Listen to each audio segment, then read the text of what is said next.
Bonjour Monsieur Jérémy Agenberg. Bonjour. Vous êtes directeur général adjoint de IEP et aussi membre du conseil présidentiel pour l'Afrique. Est-ce que vous voulez nous présenter IEP en quelques mots? Oui, IEP signifie investisseur et partenaire. Nous sommes une société spécialisée dans le financement et l'accompagnement des entreprises de taille moyenne en Afrique. Depuis 17 ans, nous avons financé plus de 90 PME africaines à leur création ou dans leur stade de développement en apportant des fonds propres.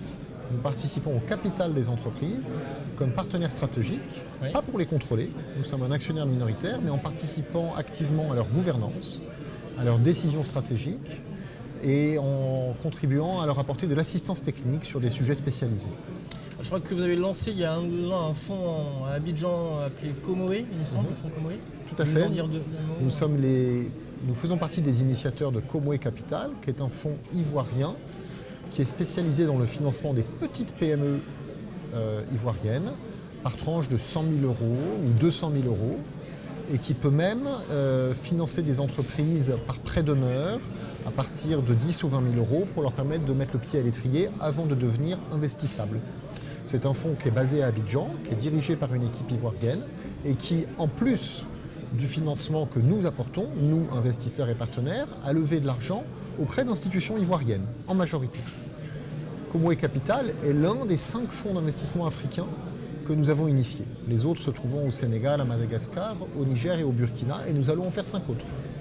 Alors oui, si on continue un peu sur votre actualité africaine et donc sur les développements pour IEP, est-ce qu'il y avait des éléments à nous préciser Voilà, il y a d'un côté cette initiative consistant à créer des petits fonds d'investissement africains, et d'autre part, nous créons un fonds d'investissement un petit peu moins petit, plutôt nous continuons un fonds d'investissement qui s'appelle IEP Afrique Entrepreneur, qui devient IEP Afrique Entrepreneur 2, qui est un fonds de 80 millions d'euros, qui vise, lui, les entreprises qui cherchent à lever plus que 300 000 euros, ou pour parler en zone franc CFA, 200 millions de francs CFA, mais ce n'est pas la seule zone où nous intervenons, jusqu'à 3 millions d'euros par entreprise. Ce sont des sommes qui ne sont pas petites, mais qui sont bien plus petites que ce que considèrent les autres fonds d'investissement intervenant en Afrique. Rares sont les fonds d'investissement qui s'intéressent vraiment aux PME. Nous, c'est notre credo, c'est la PME, soit par des fonds pays par pays, jusqu'à 300 000 euros par entreprise, soit par un fonds multi-pays, jusqu'à 3 millions d'euros par entreprise, avec toujours un rôle actif dans la gouvernance, dans l'accompagnement, dans le coaching, dans l'assistance technique, pour accompagner des entrepreneurs qui vont réussir. D'accord. Est-ce que donc, vous avez des secteurs privilégiés pour vos investissements, en gros votre politique par rapport aux investissements?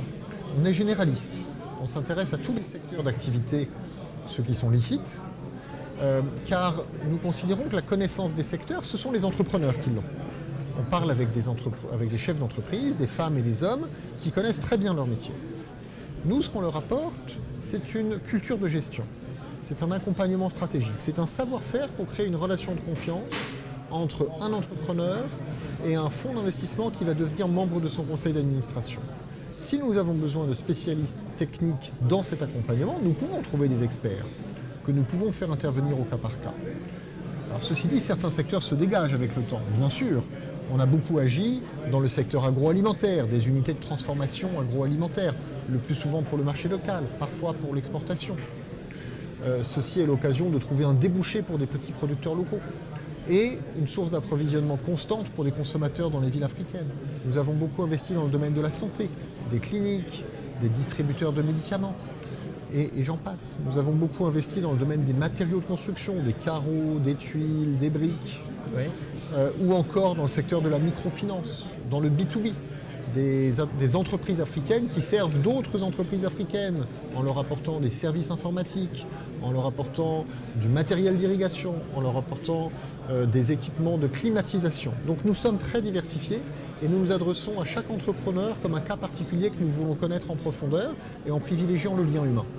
D'accord, est-ce qu'on peut citer des noms de belles success stories de jeunes pousses ou plus expérimentés Oui, bien sûr, il y en a beaucoup.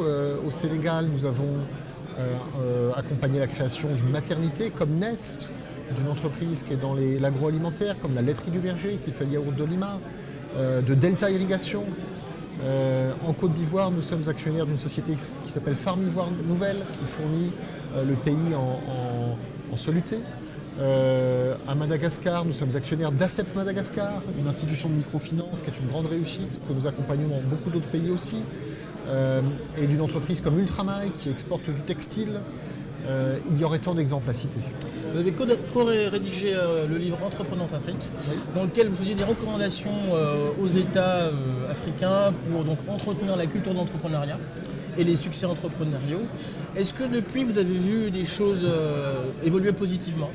Oui, le point de départ du livre Entreprenante Afrique que nous avons écrit avec Jean-Michel Severino, c'est de raconter des histoires d'entrepreneurs et de montrer comment des PME à leur petite échelle ont des impacts importants dans la transformation de l'Afrique.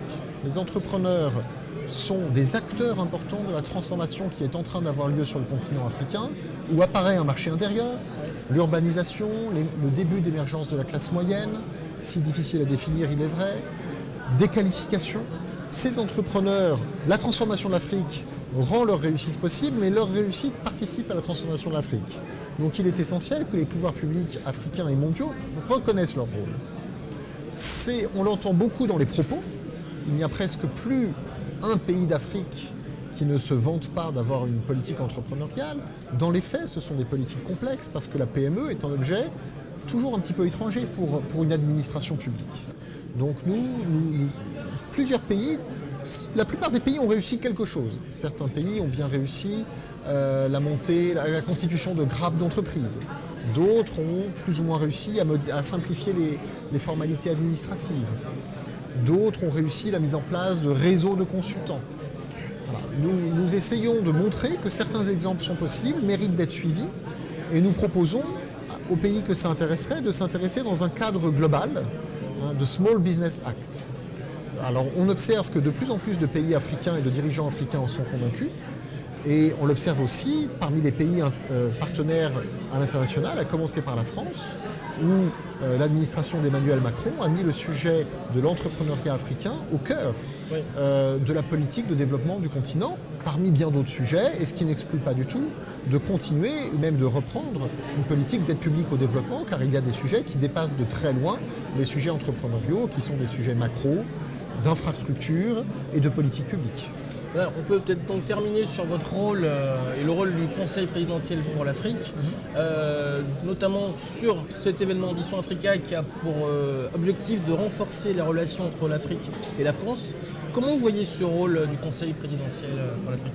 Le Conseil présidentiel pour l'Afrique a été voulu par le président Emmanuel Macron pour avoir des échos du terrain, pour avoir auprès de lui des personnes qui travaillent quotidiennement avec la société civile africaine, avec des médias africains, des entrepreneurs, des artistes, des sportifs, des chercheurs, des gens qui sont dans toutes sortes d'actions sociales, qu'elles soient associatives ou par des entreprises sociales, qui puissent remonter des perceptions du terrain, donner le pouls des sociétés africaines et jeter le plus de ponts possible entre les sociétés civiles européennes et notamment françaises et africaines, prenant l'Afrique dans sa diversité.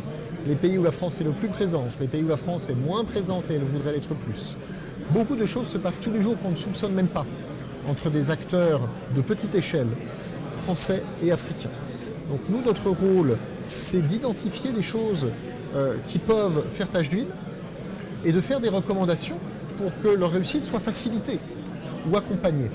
Le forum Ambition Africa organisé par Business France va très directement dans cette voie, puisqu'il est l'occasion d'une parole politique, de panels et de dizaines et de dizaines de rencontres B2B, comme on dit, entre des entreprises africaines et des entreprises françaises qui pourraient mieux travailler ensemble dans un esprit de partenariat. Merci beaucoup pour votre passage sur ce plateau, Michel. C'est moi qui vous remercie.